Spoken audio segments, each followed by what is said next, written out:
Assalamualaikum warahmatullahi wabarakatuh. Di sini kami akan mempresentasikan analisa kami dari rangkaian power supply yang sudah kami buat sebelumnya. Baik, sebelum lanjut untuk menganalisa, izinkan kami untuk memperkenalkan diri.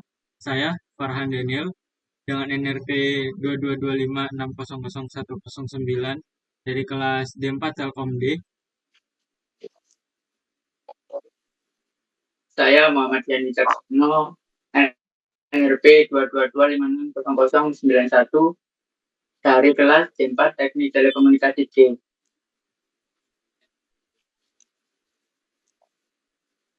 Saya Aurini Diasa Dina dari SR Telkom D dengan NRP 2225600009. Saya Anissa Ibati dari D4 Telkom C dengan NRP 222560067. Saya Farel Muhammad Al-Farisi dari D4 Telkom C dengan NRP 22256000072. Baik, untuk selanjutnya akan dilanjutkan oleh teman saya Dia. Baik, untuk rangkaian power supply merupakan bagian penting dalam sistem elektromagnetika yang berfungsi menyediakan tegangan DC stabil.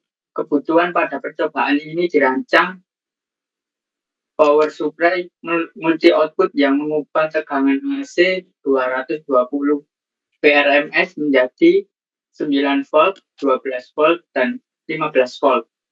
DC. Proses ini melibatkan beberapa tahap utama, yaitu transformator, penyelenggara filter, dan regulator.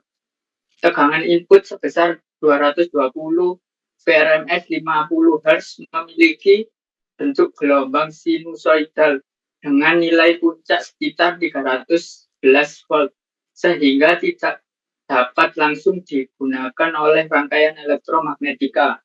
Oleh karena itu, digunakan transformator step down dengan rasio 10:1 untuk menurunkan tegangan menjadi tegangan 22 VRMS sekaligus memberikan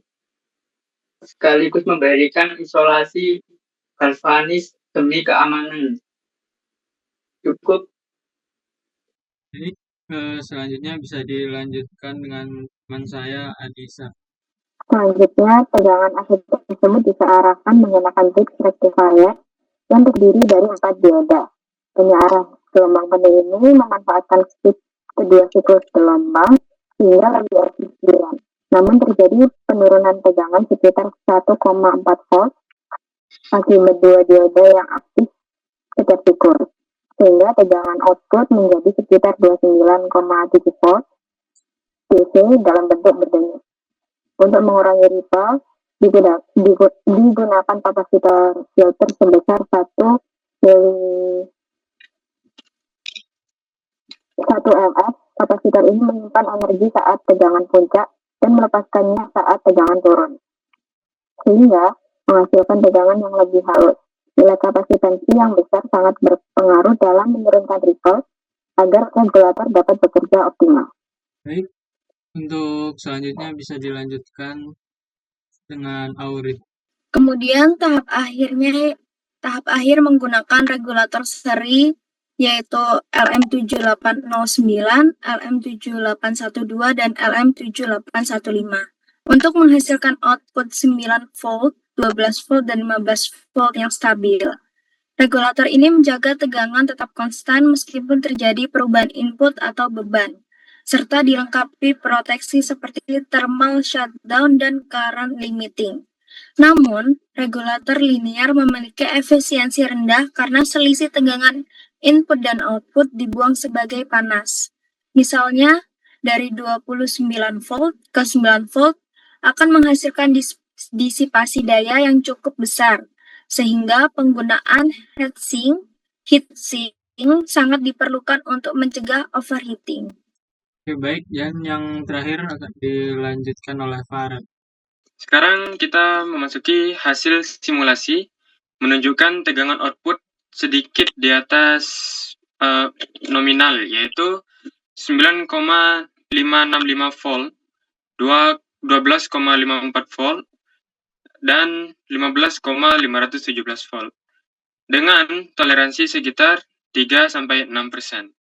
Perbedaan ini disebabkan oleh toleransi komponen, maksudnya disebabkan oleh karakteristik komponen dioda, serta kondisi simulasi yang ideal dibandingkan kondisi nyata.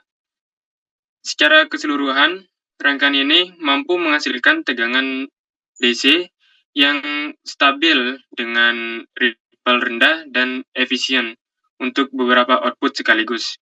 Meskipun demikian, efisiensi dapat ditingkatkan dengan menggunakan regulator switching serta menambahkan proteksi tambahan seperti fuse atau overvoltage protection.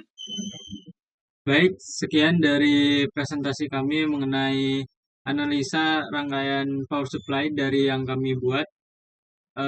Kurang lebihnya mohon maaf. Kami akhiri. Wassalamualaikum warahmatullahi wabarakatuh.